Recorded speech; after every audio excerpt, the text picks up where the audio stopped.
alphabétisation. Hein, et cette alphabétisation permet d'avoir un enseignement, un partage, une belle messe, un déjeuner après la messe, ensuite le témoignage, l'atelier, prière, chant et louange. Voilà. Et on est content et en plus on doit annoncer sa venue. Alors, je pense que c'est complet, je pense que ça sera une belle journée et que je souhaite pour, pas uniquement pour moi, mais pour les autres qui seront avec nous. Voilà. Un réchauffement du cœur, ça nous remonte bien le moral, avec beaucoup de tendresse, de paix parmi les autres. Voilà. Oui, non, c'est déconner, c'est s'amuser, c'est rigoler. Moi, je fais partie de l'association qu'on mange tous les vendredis là. Et moi, j'adore Dieu et j'aime bien écouter la parole de la foi. Alors, je vais voir. Première fois. Comme on est malade, alors on essaye de demander à Dieu. Parce qu'il m'a invité, là, je suis content de venir. C'est rare qu'il nous invite les gens. Cette paroisse, une fois, nous invite, passer un moment. On aime bien la voir, cette paroisse, parce que nous sommes fidèles à cette paroisse. Voilà. Merci. Du vrai café, c'est plus long que le café celui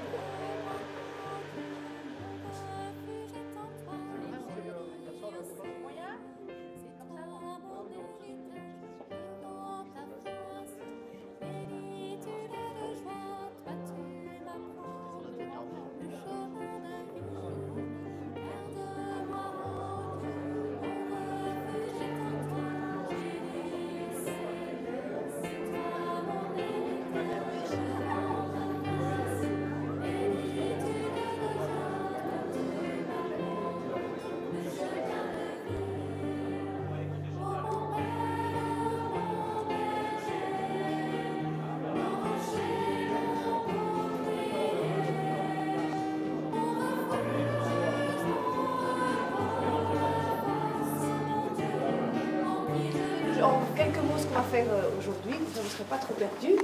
On est libre, hein, on est tous très libres de faire ce qu'on veut, mais enfin, il y en a un guide quand même. Alors on va commencer par chanter un petit peu, louer le Seigneur, 2-3 chants. Et après, le padré, comme on l'appelle, tout le monde ne connaît peut-être pas le padré, le père Jean-Philippe, va nous faire un enseignement. On va apprendre plein de choses. Et on pourra après en discuter ensemble. Par petits, on pourra échanger si vous avez des questions, etc. N'hésitez surtout pas. Le but, c'est que tout le monde participe. C'est pas qu'il y ait juste le Père qui parle et puis nous qui écoutions, c'est vraiment qu'on participe ensemble et qu'on avance tous ensemble vers le Seigneur.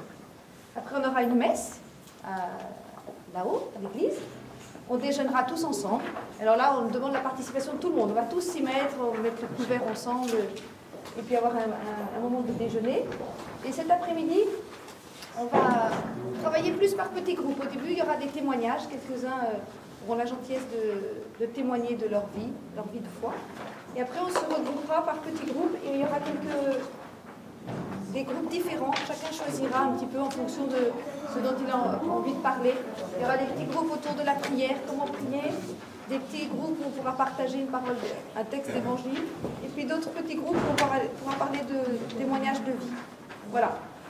On refinira en chantant notre joie d'avoir passé cette journée ensemble et d'avoir été avec le Seigneur. Et puis on se quitte vers 17h.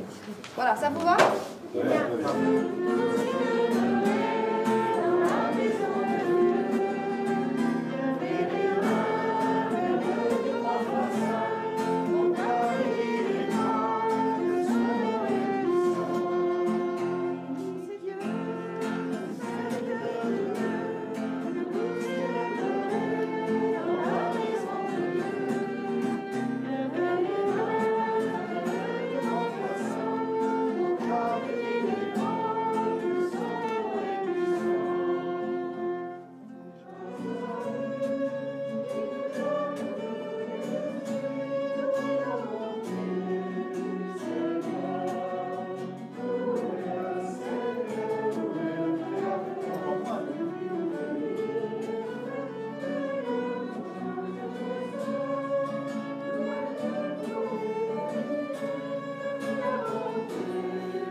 On ne sait pas très bien ce qui va se passer.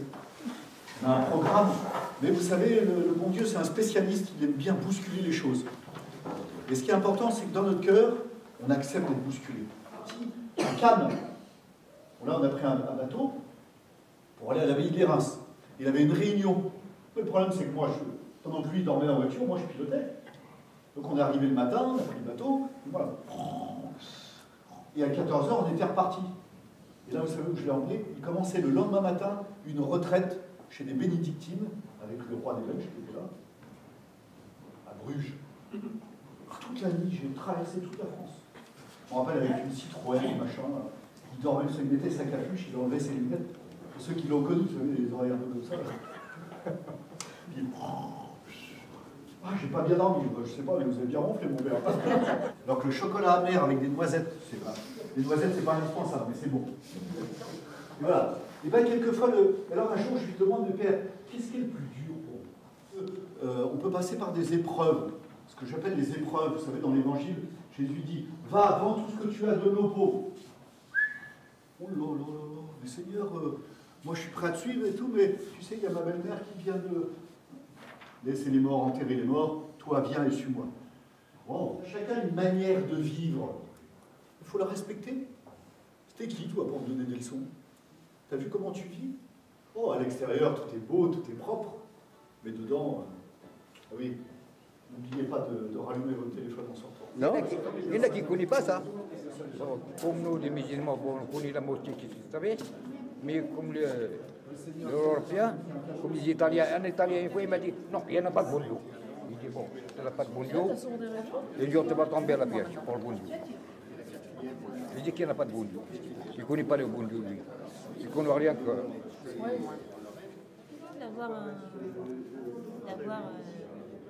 Penser à des choses qu'on peut faire et vénérer la Sainte Vierge, c'est très important. C'est l'apparition de Notre-Dame de Guadalupe, c'est en 1531. Ah oui, alors 15 plus 31 égale 46. 15 plus 31 égale 46. Et sur le manteau de la Vierge, comme je redisais, eh bien, il y a 46 étoiles. Elle n'était pas là hier. T'as envoyé celui qui va t'aider. C'est qui le père Fédian qui fait ça? Ça va sur l'autel, ça va sur le baptême, d'accord, ok. Je sais pas si ouais.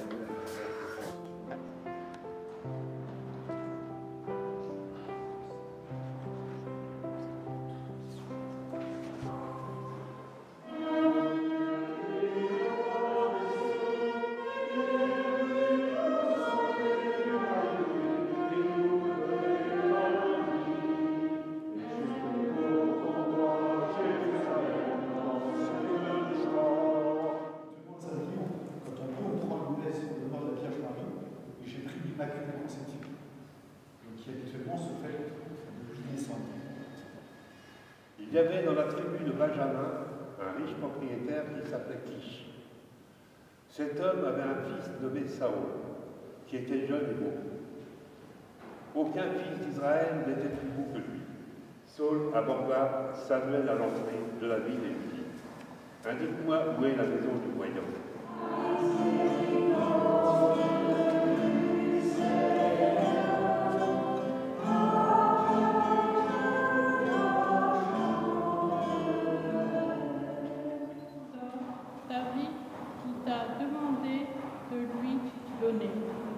Tu lui donnes.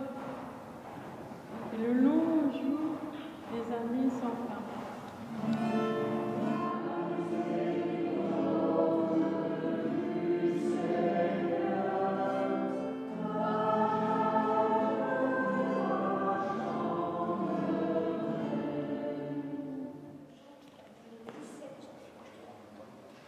Numéro 17.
sur les confiances.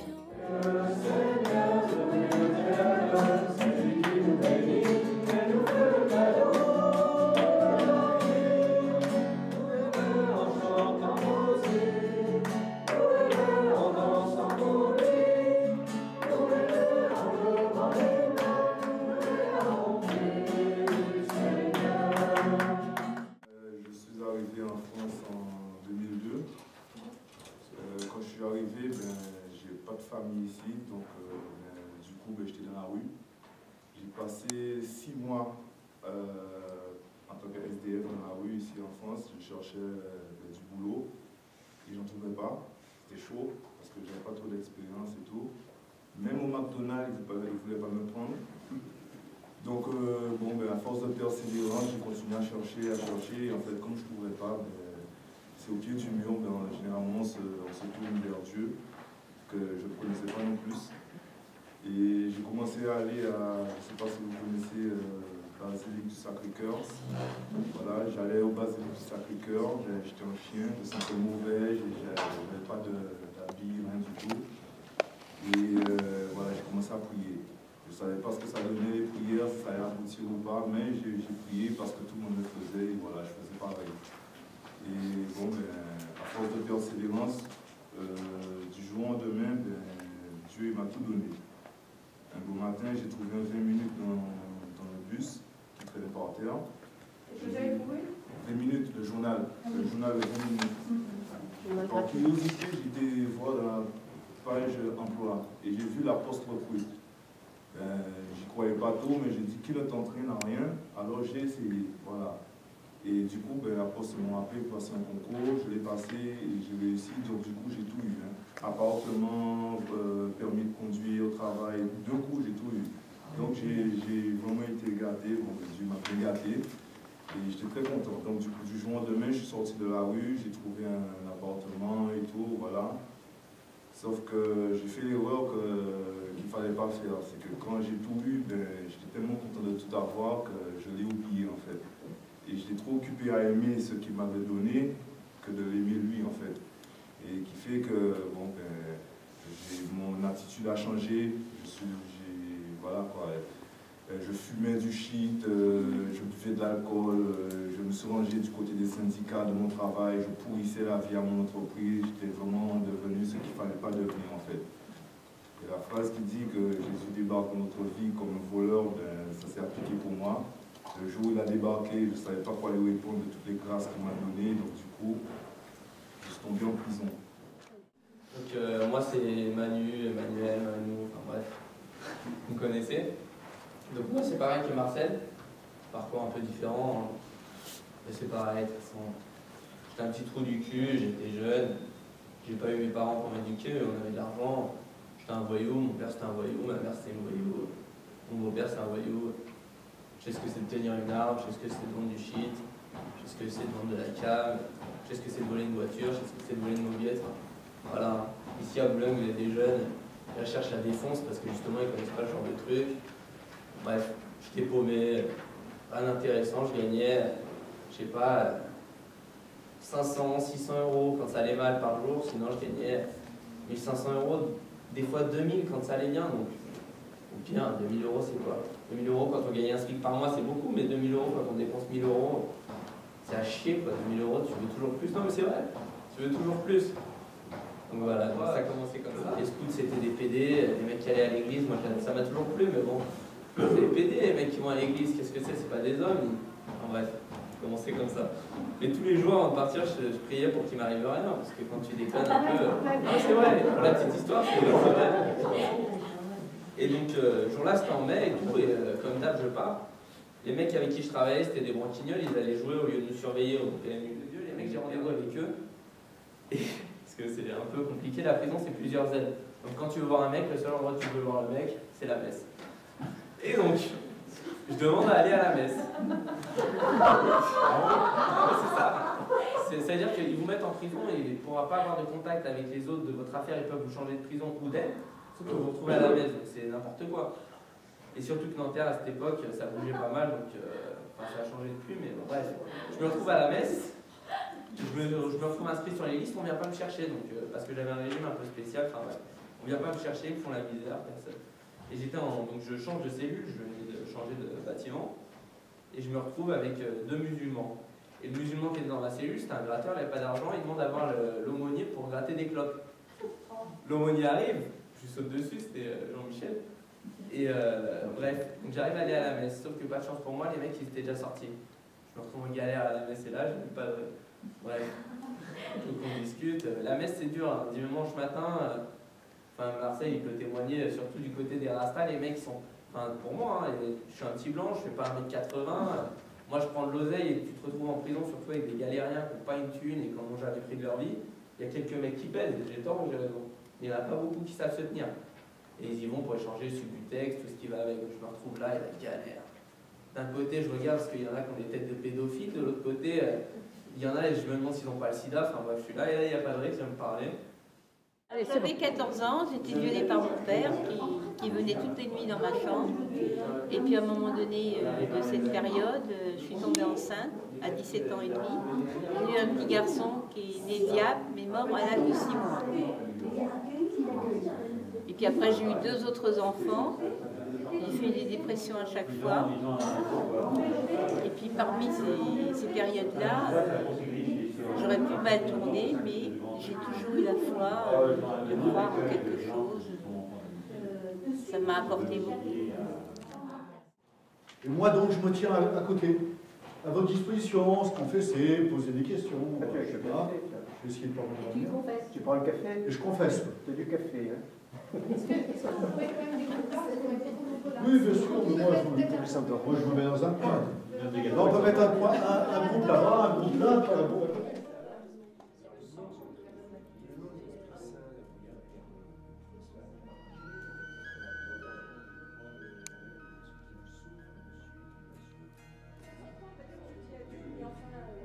L'Esprit Saint pourrait peut-être se manifester un peu plus dans certaines personnes. Si elle tombe sur la tête, ça fait mal. Moi, je ne sais pas faire la différence entre Dieu et l'Esprit Saint. Je n'ai jamais compris. Moi, j'ai la foi, je crois en ça, mais pour moi, l'Esprit Saint, pourquoi l'Esprit Saint et Dieu, quelle différence? Mais ça, je n'ai jamais compris. C'est la même chose. Alors pourquoi l'Esprit?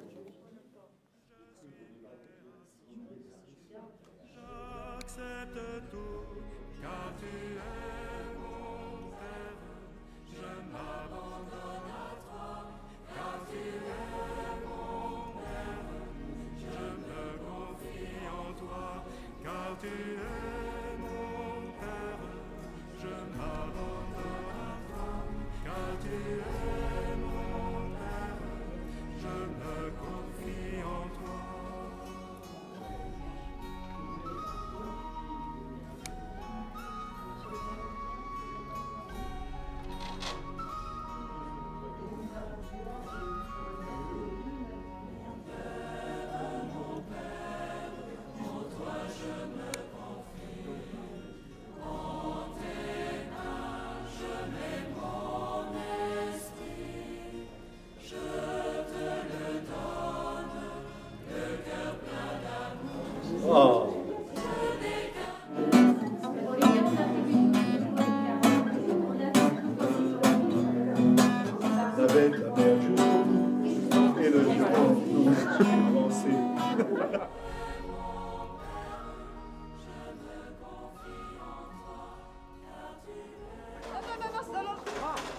Marguerite vient l'aider à se remettre des deuils qu'elle a dans sa famille de la perte de son fils.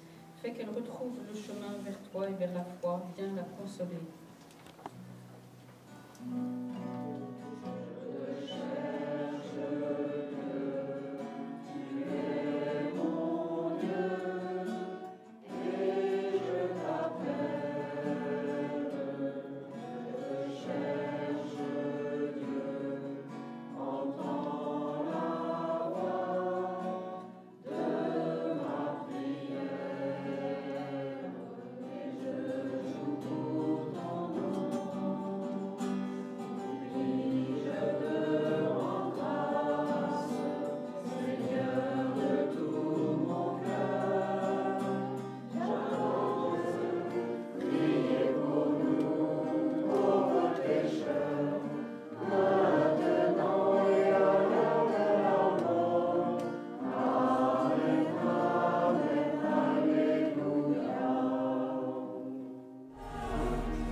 saisir